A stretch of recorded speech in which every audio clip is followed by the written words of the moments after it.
Hello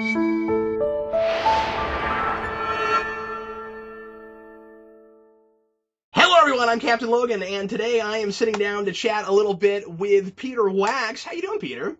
Hey, how you doing? I am good.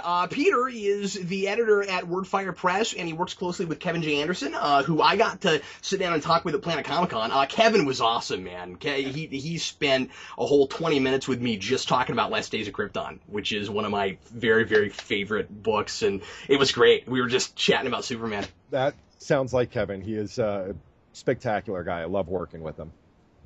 And I was really hoping to get to talk to you at that convention, and unfortunately, you were supposed to be there. You didn't end up making it, but it was after that the Heroes thing happened to guys, or at least publicly. I don't know. Maybe you were already in the middle of that, but I mean, like, you know, we didn't know about that. So it's cool that I'm talking to you now because we get to talk Heroes. And Peter is about to put out a novella that he co-wrote with Kevin, right? Yep, with Kevin. For Heroes Reborn, and that's coming out pretty soon, so I wanted to talk to Peter and let him tell us a little bit about it and let you guys know about it, so that you can rush out and get it when it comes out. Why don't we just start there, Peter? Tell me how that ended up coming about. How did you end up getting that gig? And tell me a little bit about that novella, if there's anything you can tell me past the official blurb, which is really vague, and simply says that it's about the power and curse of physical attraction. I want to know what characters are involved. Go ahead. Well, there's not a lot I'm allowed to talk about. Sure. NBC is keeping a really tight wrap. I am making sure that no spoilers happen, which is awesome because there are some really fantastic spoilers that could happen.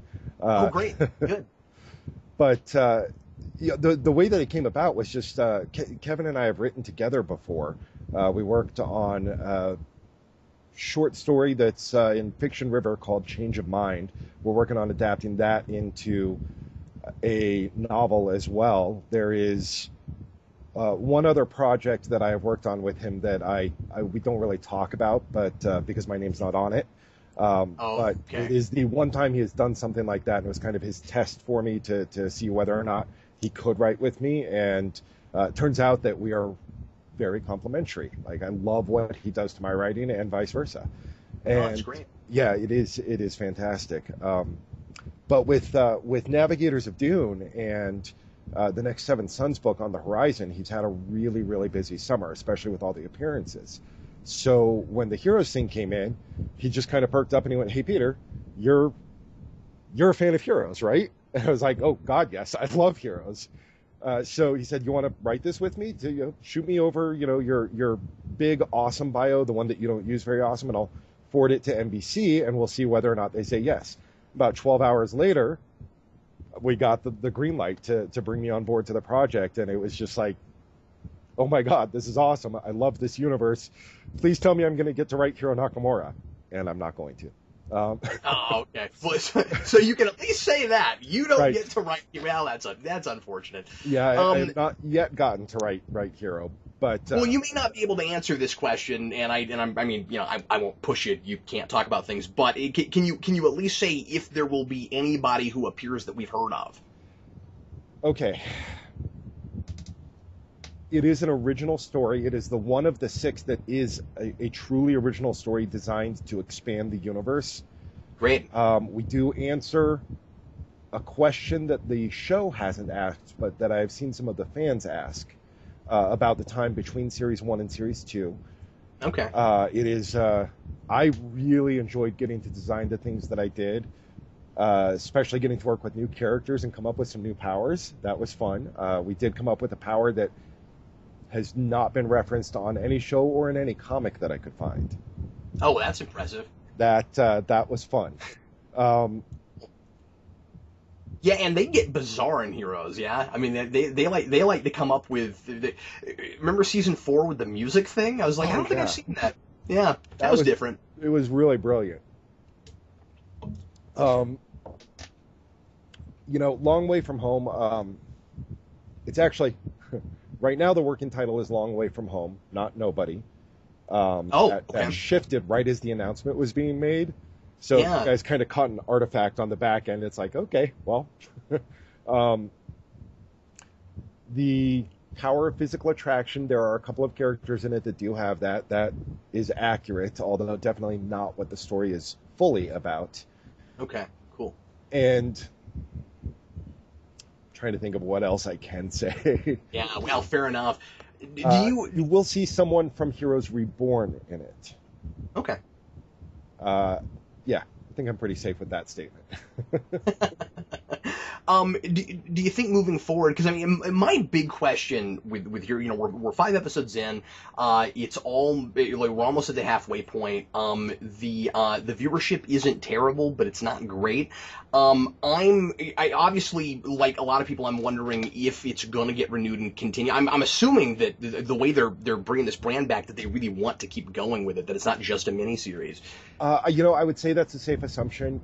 Everything that they have shown, I've seen to be very accurate, and I feel it in the story. This is a self-contained story, this season of Heroes Reborn. Yeah. I would love to see it go into additional seasons, and I'm sure that NBC would love to see that also. Just looking at the ratings and kind of watching what's been going on, they're hitting in the 6 million range for live viewership, which is actually really good competing on a Wednesday night. That is. I didn't think it was quite that good. I guess the numbers I saw were wrong, because I didn't see 6. I thought it was less than that. No, the relaunch was 6, if I'm remembering correctly, and I touched up on the numbers last night to try and keep them in my head for you. Okay, thanks. And the other interesting thing that I read was that it's growing, that viewership is growing, and that's a really good trend. That's solid, and I think we're going to see more of that, because as you've watched the episodes progress, we started by necessity with this really complex picking up of all of these threads that had been dropped off 5 years ago. Mm-hmm. And all these things have happened, and all these storylines have moved forward. They have to. And so we started with something that wasn't really new viewer friendly. Yeah, I thought so too. Yeah. But as the show has progressed, I mean, they've done I think a fantastic job of going, okay, now we got all these threads.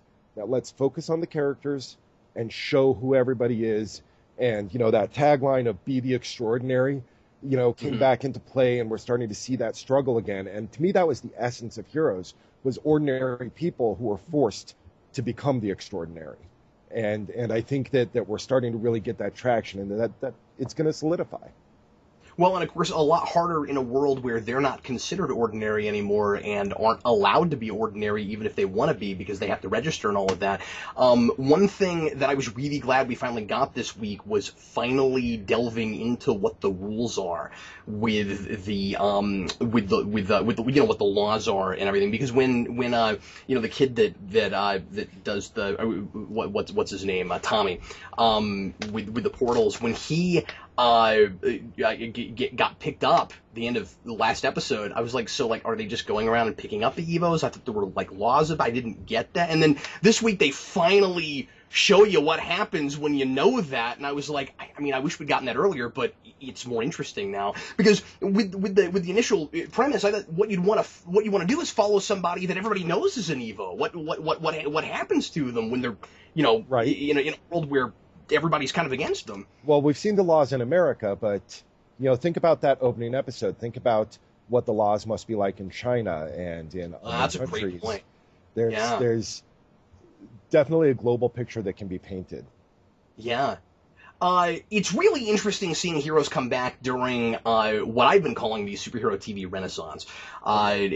Heroes, in a lot of ways, paved the way for that. I mean, it was ahead of its time in a lot of ways. I always felt like that series would have probably been even more successful and lasted longer had it started in an era where we had Netflix, and you could put all the episodes out at once, because it's told that way. I think it's a little counterintuitive that we're not doing it that way, but it's NBC and they probably want it, on their network. So right. I totally understand that. But anyway, what I was going to ask you is, moving forward, do you think that Heroes is going to need to start looking more like a comic book? in order to compete with those shows? We've already got a vigilante in costume this season. Can we, does this world get turned more into a comic book, or do we keep doing the what if we had powers in something that looked like reality? I think that, I think that the heroes, a big part of the culture and of allowing the growth of the culture or community for any given show is the ability to dress up, is the cosplay, is the costumes, going to Comic-Cons, going to conventions, going to, on Halloween as your favorite characters. And, that's always been something sad, is that you can't really dress up as Hiro Nakamura or Peter Petrelli or, Angela Petrelli or whoever your favorites are. And I think that NBC is at an interesting kind of seesaw point when it comes to the costumes, because they do have the ability to build that bigger community and to start getting into the recognizability of costuming. But I think Heroes was different because it wasn't a comic, because it was real people. And I really hope that they don't lose sight of that. We really haven't. We're focusing back in on the people in the show, and I think that's its strength. Yeah, well, and I'm not saying that it would make it better to suddenly have that stuff, but it does make me wonder if it would make it somewhat difficult to compete, because part of the novelty of Heroes was in the first place was it's people with superpowers, but they don't have costumes, and I honestly thought that part of the reason that pitch worked in the first place was because we were in a world where a lot of these networks were trepidatious about whether or not people would accept a comic book on screen. But now we've got like 12 of them, or nearly that many, and it just makes me wonder if Heroes is, I don't want to say outdated, and I'm not saying it necessarily watches that way. I just wonder if that hurts it. I don't think it does. Let's face it. Who's the favorite character, Tony Stark or Iron Man? That's great. So I think that focusing on the regular people, that the costumes aren't going to hurt it. That being regular is still kind of exploring something that a lot of these shows aren't. Well, and that's true. And one thing you look at Flash, and it makes you kind of wonder why there's no talk about legislation about metahumans. Yeah. After you watch something like Heroes. Yeah, absolutely. And that's actually something I noticed in a recent Flash. I was catching up on season 2, and Felicity Smoke was talking about Barry's mind in Oliver's body. And I was like, yes, the mind, that's why we love the Flash. Like focusing on the minds, on the people, and on the average, ordinary folks is kind of the next evolution of the superhero, getting away from, I guess, re-evolution. Because we've had it with Batman, we've had it with, there have been plenty of characters who it was an ordinary person, and that was the draw, in an extraordinary circumstance. And I think that's really going to start to make a difference in the hero stories that we see on screen, is characters that people connect with, not because they're saving the day, but because they have everyday ordinary struggles. Yeah. Just out of curiosity, have you had a chance to talk to Tim Crean? No. Oh, okay, cool. I just thought I'd ask, because there was a potential that maybe you'd had to talk to him when you pitched your story. No, I'm talking with James, and then we're pitching directly with the publisher and kind of going through a filter to NBC, because everybody, it's a huge amount of coordination that goes into these stories. Because you have to talk with the show, you have to talk with the publisher, everything kind of has to fit in and socket together. It's a lot of people on the emails. Those things are technically considered canonical, yeah? Yes. Yep. So if the series were to continue on television, there's always the potential that characters from your story could pop up, and they could maybe use that stuff if they wanted to, yeah? Yep. I'm sure that's the big hope, yeah. It is. I absolutely love the character. The character that I designed, I love the characters that Kevin designed. I would really like to see some of them come to the show. It would be a fangirl moment for me. I would be jumping around making big hearts everywhere. So you said that you had wished you'd gotten to write Hero. Who is overall your favorite character from that original run? Oh, Hiro Nakamura. Yeah? Hands down. Yeah, absolutely. Yatta! It's Hiro. Show us the sword. Oh, all right. One sec.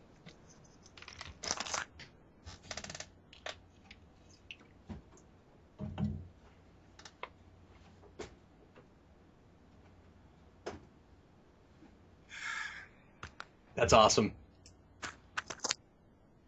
All right, so let's see. Play with lighting a little bit. Hero's sword. It is 1045 folded combat steel, the real deal. That's amazing. Really cool. So you told me before we started recording how you got that, but would you tell that story again? Absolutely.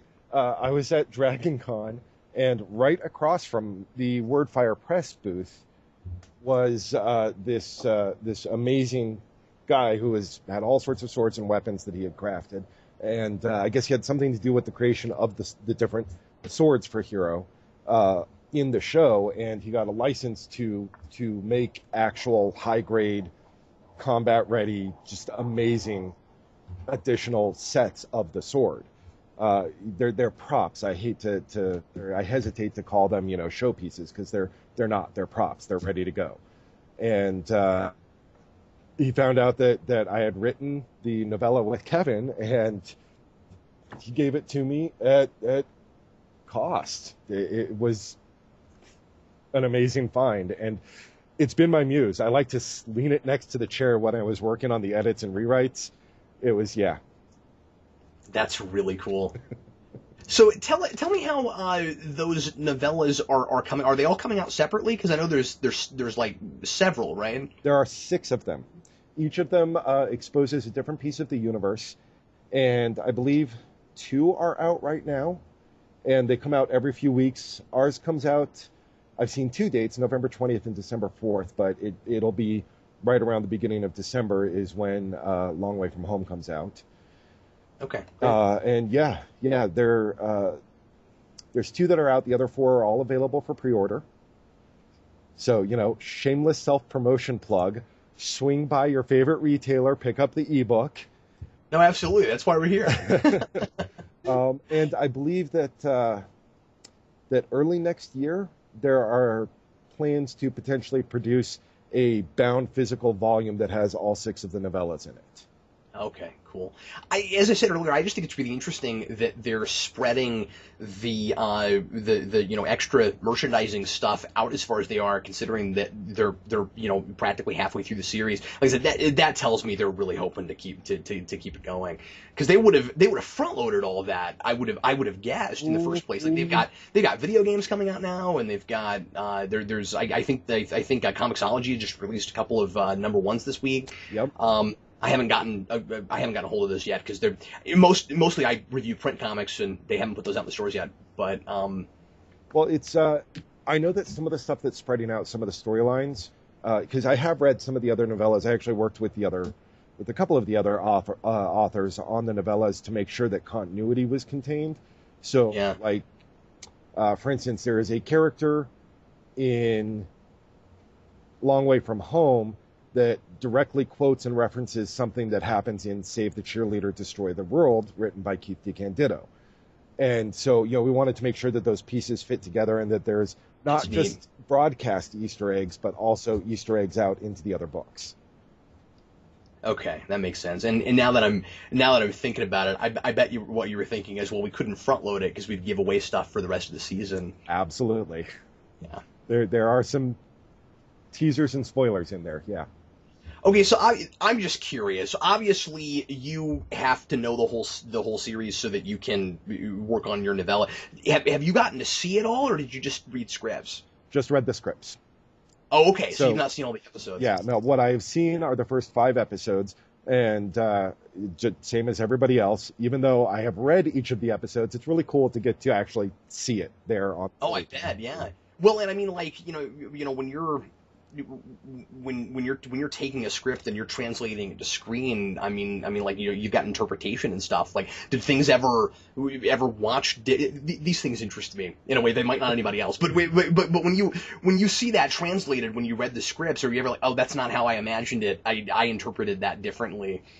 There were a couple places like that. Yeah, you know, it's assembling something that's going to appear on screen is an art form that a lot of different artists have to contribute vision to.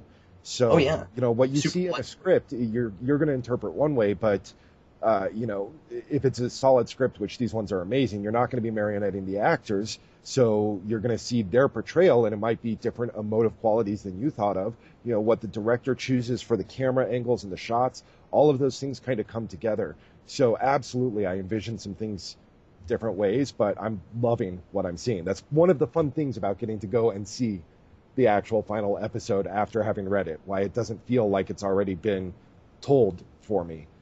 Yeah. That's awesome. We mentioned Flash earlier. Besides Heroes, I'm curious to know, because I'm sure you're keeping up with some stuff, what superhero or comic book show really has your attention right now? I am, or are you not keeping up? No, I'm up to date on Flash. I just coming off of a really heavy show season.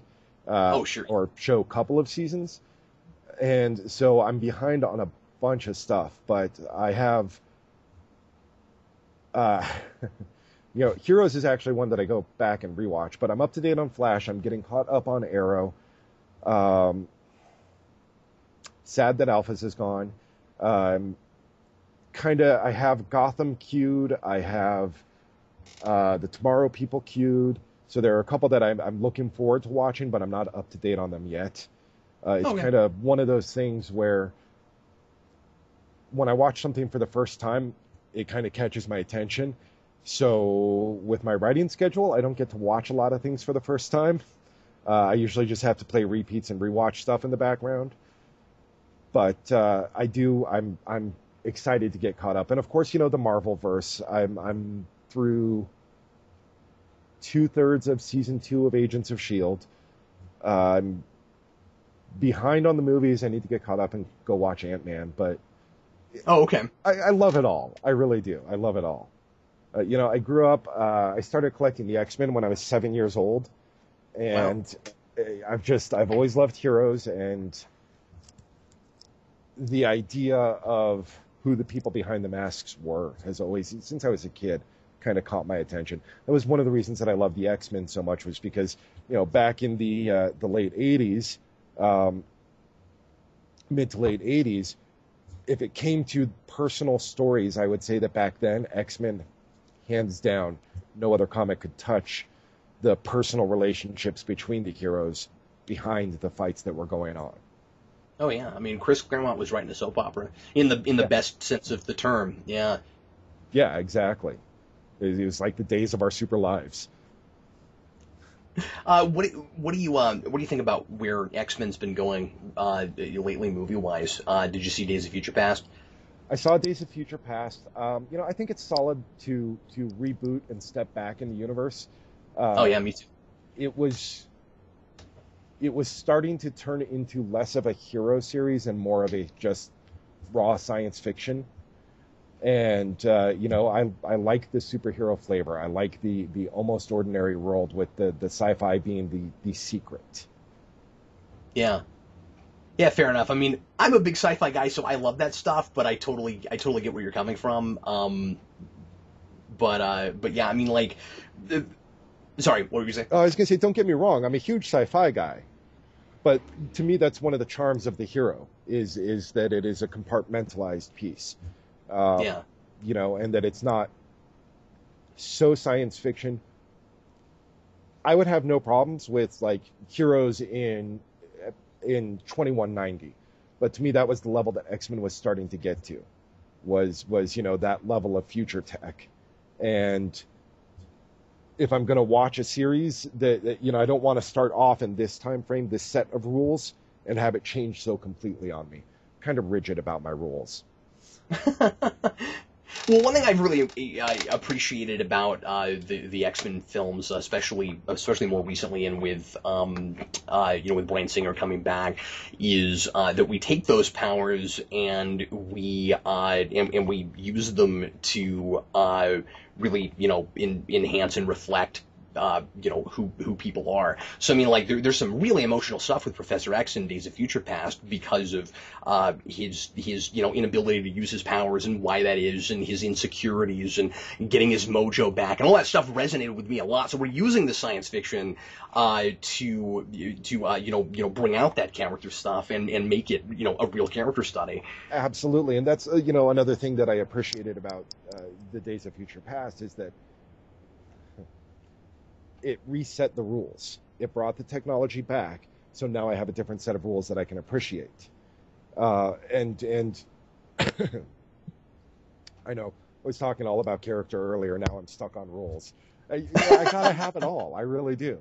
Well, all you're talking about is internal logic. It's got to make sense. And the problem with X-Men is it just got to the point where, I mean, like we couldn't make 3 movies without it getting incredibly convoluted in how things work, and even just what the what the events were and where people were and how things if that was a TV show, they would have lost us in 6 episodes. I mean, like they didn't have very many films. So yeah, no, the soft reboot was and I think that's the most sophisticated example so far of the soft reboot. They did what Star Trek tried to do, and they did it right.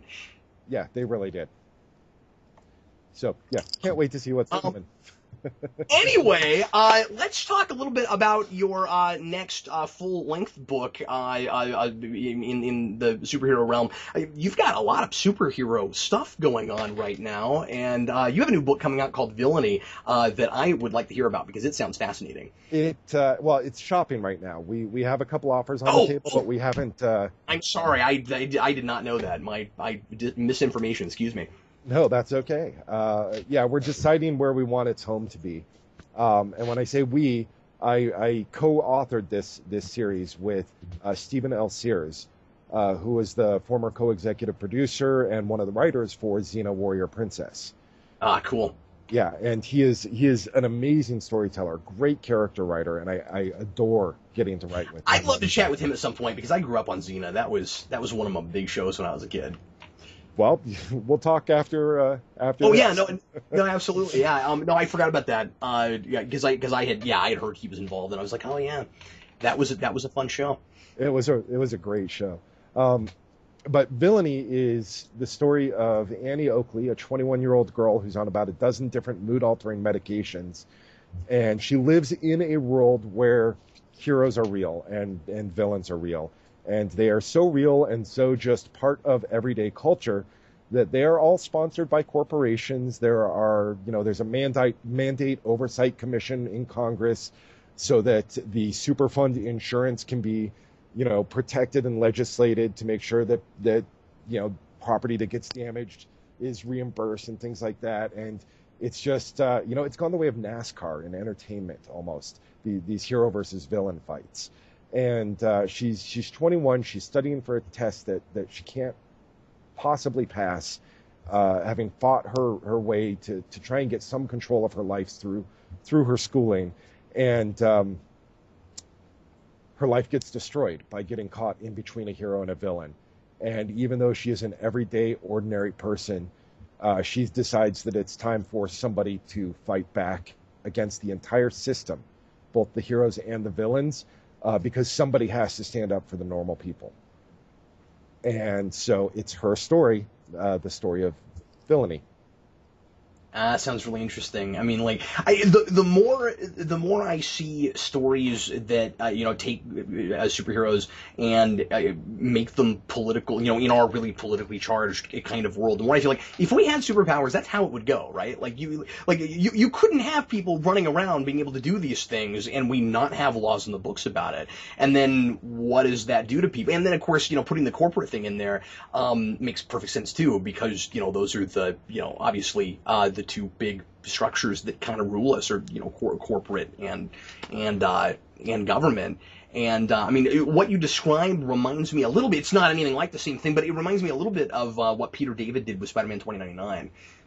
Yes, yeah, that's actually a good basis, because Spider-Man 2099 really, it had that kind of cyberpunk feel, but the natural progression of cyberpunk into what would be with Heroes. Yeah, and it's got that same.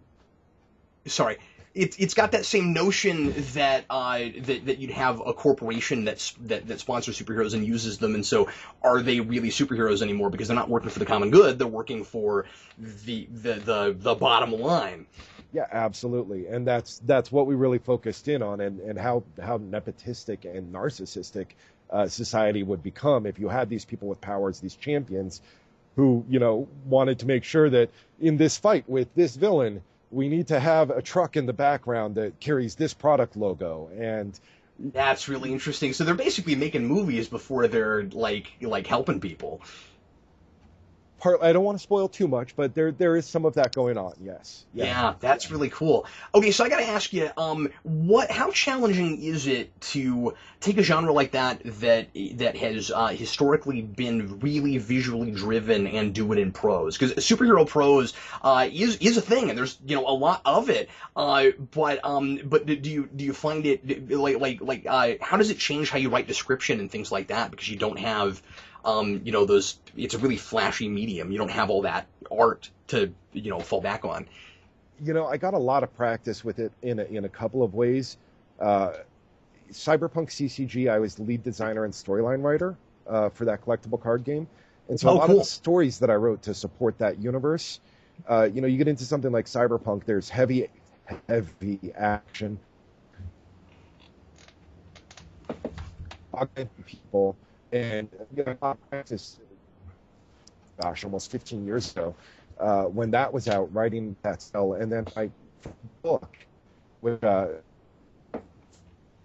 shameless self-promotion and plugging here. My first book, Second Paradigm, time travel book, read in any order. Really cool. People should check it out. But that book, one of the things that I did in it, I really had to go study with my writing styles what I wanted to do for visual representation, because I created two types of time travel martial arts in it that were basically superhero powered. I had one time traveler was bouncing himself all over a physical fight, so that it so quickly with their time travel that it looked like, from the outside, it would look like there were multiple versions of that person fighting. And then a second time traveler was using control of time to actually dilate and contract the flow of time to aid with their combat. And so, trying to get into that. Wow. I can't even imagine what that fight looks like. Right. Well, it's in the book. Wow, jeez. But again, clearly would be a lot easier to put on panels than to write. So I mean, that's gotta be really challenging. That how do you write that and help me to understand what I'm looking at, but where you don't have to give me so much that I can't use my own imagination and picture it, because that's the point of prose. Absolutely. I kind of fell back on describing the impossible and letting anything that anybody who had ever seen a kung fu movie could already visualize, I left to the imagination. That's great. Yeah, and then just focused on the impossible and on where the characters were. Trying to get into that, and you just kind of gotta float a camera over your characters so that the reader can just go be right there with them and still use their imagination, but still see where they're headed. Let's talk a little bit about conventions, because you do an insane amount of them. I read a biography of yours that said that you were, not a whole lot. I read a bio of yours that said that you've been to 250 shows. How many do you do a year? Let's see. I've done 22 this year. Jeez. Doing 39 next year. On a slow year, I'll do 15, 16 conventions. On a really busy year, I'll do 30-something. I think my record year was 40. Wow. So, how important is that word of mouth advertising compared to, say, social media and that kind of thing at this point, especially with as big as these shows have gotten? I mean, like, do you see a direct correlation of sales figures and stuff to shows? I do. There is a halo effect every time I'm at a show that spreads out to the other stories that are available, and I do see growth on my social media as well. The shows that's actually not why I do it. Okay. I think that nothing replaces one-on-one contact and getting to meet fans and getting to actually just talk with people, make new friends. And luckily, my life is configured in such a way that I can do that. That I can, have my daughter along to shows when I have her, and just for me, it's my style is getting to actually talk to people, and it's what I enjoy. So it will never go away. It will never be replaced by social media. And I will get more active. I just recently hit the Publishers Weekly bestseller list. And so, I need to start getting my social media in order. And for any of your viewers that are writers, it is definitely an important piece of what you do. But going out and meeting people, man, nothing replaces it. Yeah, that's awesome. Yeah, I didn't know if it was primarily a sales and merchandising kind of thing, or if you just really liked doing them. Because I hear that from a lot of people where they've got a fan base and they just want to go meet people that read their stuff, and it's cool that we live in a day and age now where it's so easy to do that, both on the internet and at these shows. We've just really closed that gap between creator and consumer. Yeah, absolutely. In I think a really positive way mostly. Absolutely, and social media actually supports that. I'm going to Kamikaze over Halloween, and so I'll be out in LA and reaching out via social media to be like, hey, who's going to be there? I want to meet you. Come say hi. It's cool. It is exhausting. I will say that. The number of shows that I do is brutal physically. But again, I find it worthwhile, and so I find a way to make it work. Real quick, if we can, I want to talk a little bit about airplanes, Peter, because yes, you do. You had a really weird weekend trying to come to Planet Comic Con at Kansas City, and as I said earlier, folks, I almost met Peter there, and then he had a snafu on an airplane and he wasn't able to make it, and then I found out later that that after your first issue with an airplane, then you ended up in a plane crash. Did that actually happen? Well, that was okay. So there were two separate incidences. One was I got smashed in the face by a briefcase, actually. That was the week before Planet. Yeah, right. So recovering from that was the plane crash. We were headed up, and the tire exploded and the landing gear bent. Oh, man. But we were already, we were just lifting off as it happened. So the plane wobbled a little bit and then got into the air. We had to circle Denver International Airport several times so that they could look at the undercarriage of the plane and see how much damage there was to see if we could risk a landing. That's right. So as we're coming in on these passes on DIA, I reasoned, hey, I'm close enough for cell reception. So I pulled out my phone, turned it back on, and just in time, the staff on the flight are telling us, the flight attendants are saying, well, we're going to be involved in a emergency landing. You're going to all be braced. Here are the emergency protocols. Here's how we exit the plane. Here are the potential things that could happen. But we do not have, the tire on the left side of the plane. So this is going to be, kind of what you're dealing with. So of course, I'm sitting there going, And I text the folks in Kansas City. I texted Kevin and Alexi. Yeah. Sorry, I'm not going to make my panels. can you please find someone to fill them? I'm about to be in a plane crash. And they text back, haha, very funny. Yeah. I was like, not joking. Wow. Yeah, I forgot. I forgot right now, right? Alexi told me you were circling, and he said I didn't believe him, and I was like, that's insane. Well, I'm glad you're okay. And well, it was amazing. What happened should not have been able to happen. This pilot, freaking phenomenal. He brought the plane in and landed us on one piece of landing gear on the right wing. Nobody hurt. Got the plane down safely. What should have been a really, really scary thing was harrowing, but no massive damage. I mean, the inside of the plane all fell apart, like all the panels. It was so rough that like the panels were falling off the ceiling and stuff like that. Oh, wow.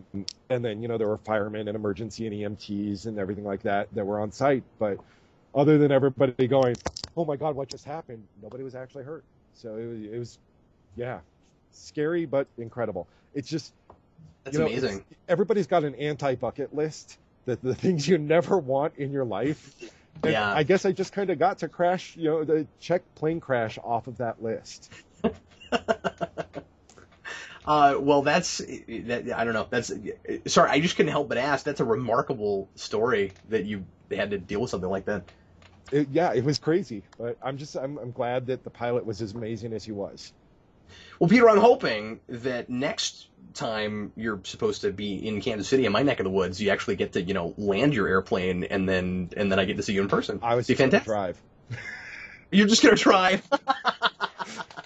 Have you been on plane since then? I have. There have been several shows that I could not make in time. However, every time I have the opportunity to drive this year, I have.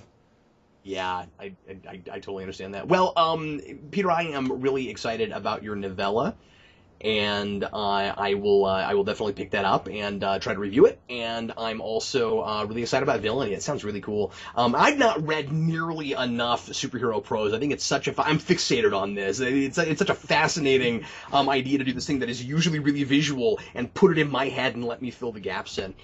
There's an anthology out there called One Horn to Rule Them All, Purple Unicorn Stories. One of the stories in that anthology, written by Mark Ryan, is written in the Villainy universe. Oh. So cool. It's the first little teaser of the universe. So that is out there to kind of show off the universe. Awesome. And then, of course, I'll share any news as to who we decide to go with and where Villainy is going to be published as soon as I have it for you. Fantastic, Peter. Before we go, is there anything else coming up that you want to talk about or plug? Oh, shameless. I'm giving you the floor. Do it up. Wow. Well, Second Paradigm. I love that book. First book I ever wrote. So of course, you're a writer, so it's the worst example of your writing. But the plot structure on that, the fact that you can take the 13 chapters, reorganize them, reread them in any order, and you still get build-up conflict resolution. That's cool. I'm pretty proud of that, and I was a guest speaker for a chapter of Mensa because of it. And it hasn't been done. I'm the first person in history to do that specific thing with writing. So I was pretty proud of that one. You should be. That's neat. I'm gonna rush out and get that right now. I didn't know that's how that. I just haven't read it. I didn't know that's how that was structured. That's cool. Yeah. It was fun to do. I've got a few recent releases. I wrote and helped design the reboot of the game Interface Zero 2.0. And I have a novel called Solar Singularity that's kind of how that universe came to be. It's another tie-in. That'll be coming out next year. Bloodletting Part 2, which is the second part of my epic fantasy, just released. So, I've got a bunch of stuff going on, but my personal points of pride are Villainy when it comes out and Second Paradigm and Heroes. I'm really excited to see what the fan reaction is. It's actually really scary, that developing something new for a broadcast show to be exposed in a novella instead of going with just other pieces of the broadcast show. It's like, oh God, are the fans going to hate me for this thing that I introduced to canon, or are they going to love me? But I'm really proud of what we did with it, and the way that we kind of tapped into the Heroes verse for it. So, well, and it's got to be really exciting to get to write for something that you already were a massive fan of. oh yeah, it was. Because you're not someone that just sort of, casually watched that. You sound like you were a mega fan, and then you got to write for it. Yeah, exactly. And I got to do that with Veronica Mars as well. Actually, there's. I was gonna ask you how big of a fan you were of that, because I noticed you had that on your list. So far, Veronica Mars, I was a huge fan of. I love detective mystery, like dirty grit. So Nancy Drew with some major serious freaking attitude. Oh God, yeah. I'm all in. Especially, I have a daughter, so I like to be able to watch shows that I can show her a female lead, an independent female lead that's not, that's taking the lead and being strong for herself, not because there are males in the show. I like to show her what I think that she can be. So my kiddo, watches that stuff with me, and we get into the same stuff. So it was hugely exciting to get that opportunity to write Veronica Mars. Now, if you have fans that are Veronica Mars, I should go ahead and plug this really quickly. Kindle Worlds has done something really amazing. They brought me in to write the Veronica Mars. I got paid a little bit differently because I was an established author writing in the universe, but they have opened it up so that any fan can write in that world. And so long as they are matching the qualitative standards that the Kindle editors, that the world's editors have, they get to get published in that world. They're doing something completely new with fan fiction. And that's really yeah, and I am absolutely 2 thumbs up about the idea of opening up writing to the fans.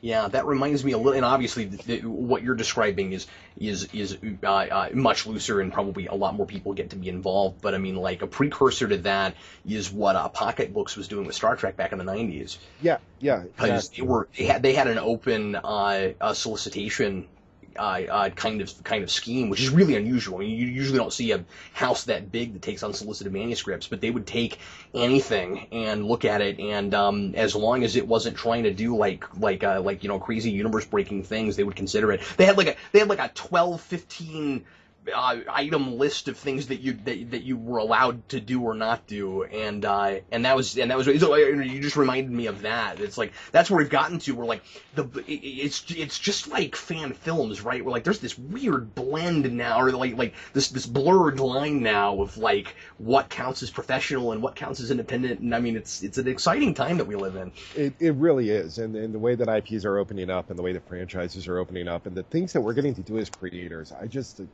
yeah, I love it. Everybody, thanks as always for watching. I sure appreciate it, and I'm really glad that I got to talk to Peter. Thanks for being here, man. Absolutely. Thanks for having me on. As I said, hope to meet you in person sometime in the near future, and when you got some other big stuff happening, let me know, and we'll do it again. Absolutely. Look forward to it. Thanks again, folks. I'm Captain Logan, and this was Peter Wacks, and I will see you again very shortly with more videos here on Geekvolution.